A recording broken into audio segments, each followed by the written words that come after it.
Let me ask you something quietly powerful. When was the last time you actually felt your birthday?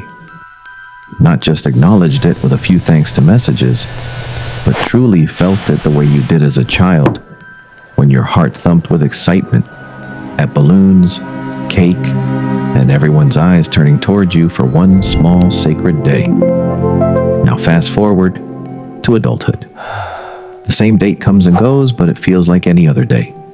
You wake up, maybe get a few notifications, maybe your mom calls, and then you move on. You tell people you don't really celebrate. You say it's just another day. But is it really? People who treat their birthday like a normal day aren't cold or emotionally withdrawn. Often they're the most reflective ones. The ones who learn to hide their expectations because disappointment taught them to. Psychologically, birthdays are emotional mirrors reflecting how you feel about being alive, how you relate to validation, and how comfortable you are being seen. When someone says, "I don't care about my birthday," what they're often saying is, "I don't need external acknowledgement anymore." But sometimes what they mean is, "I stopped expecting it." There's a difference between emotional maturity and emotional self-protection. And birthday psychology has a strange way of showing us which one we've leaned into. Some people genuinely grow out of birthday excitement, not from sadness, but from inner peace. They've found meaning in ordinary days, in routines, in quiet moments. To them, joy isn't confined to celebration on a calendar date. They've learned that life itself is worth celebrating. But for others, the story is different. Birthday feelings might bring subtle birthday anxiety, not because of aging, but because of memory.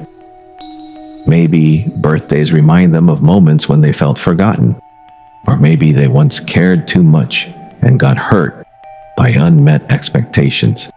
So instead of saying, "I hope someone remembers," they say, "It's just another day." It's emotional self-protection disguised as indifference. This is where psychology and mental health intersect fascinatingly, because it reveals how the brain adapts.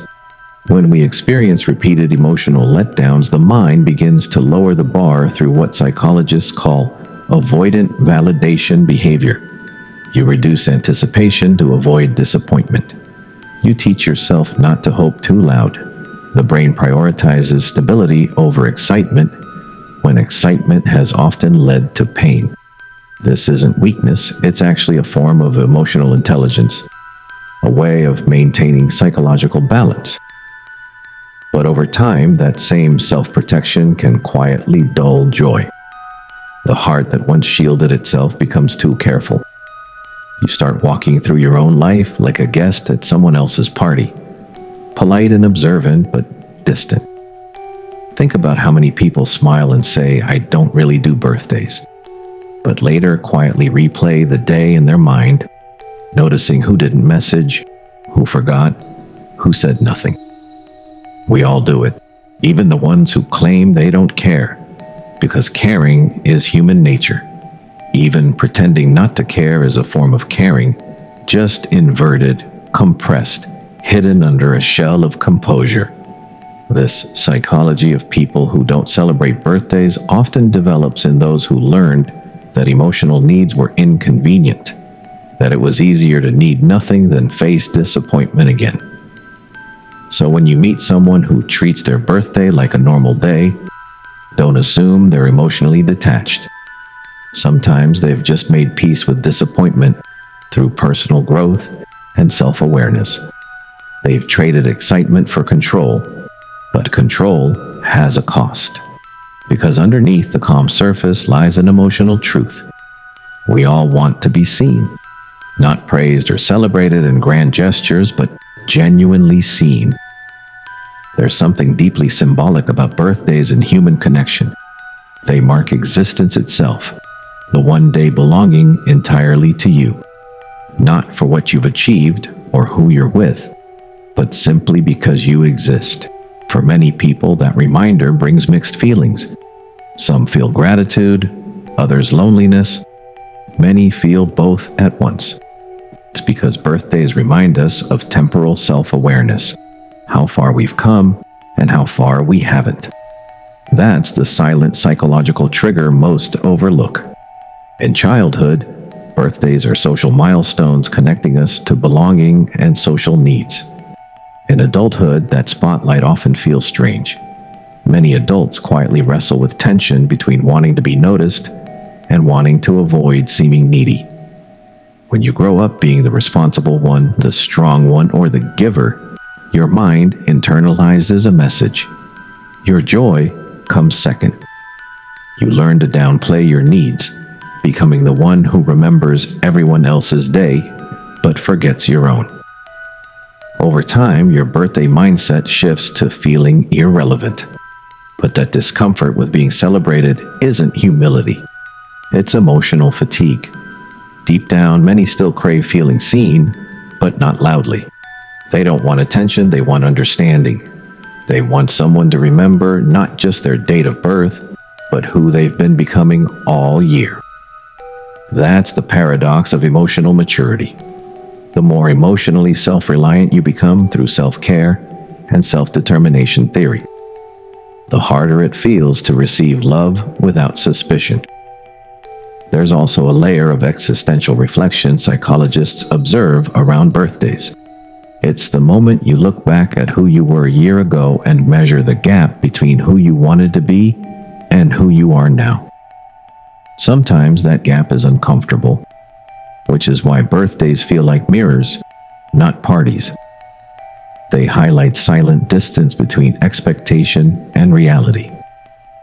Rather than face that reflection through internal acknowledgement, people prefer to downplay the day. It's not apathy, it's introspection.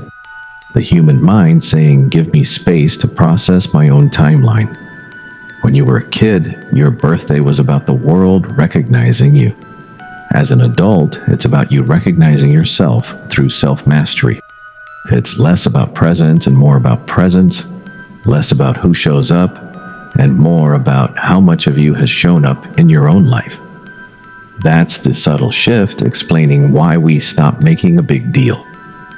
Maybe we've stopped trying to be celebrated by the world and started making peace with our own journey. In psychology, this connects to self-concordant motivation.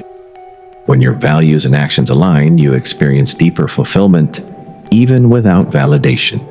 So when someone spends their birthday quietly, it's not apathy, it's alignment.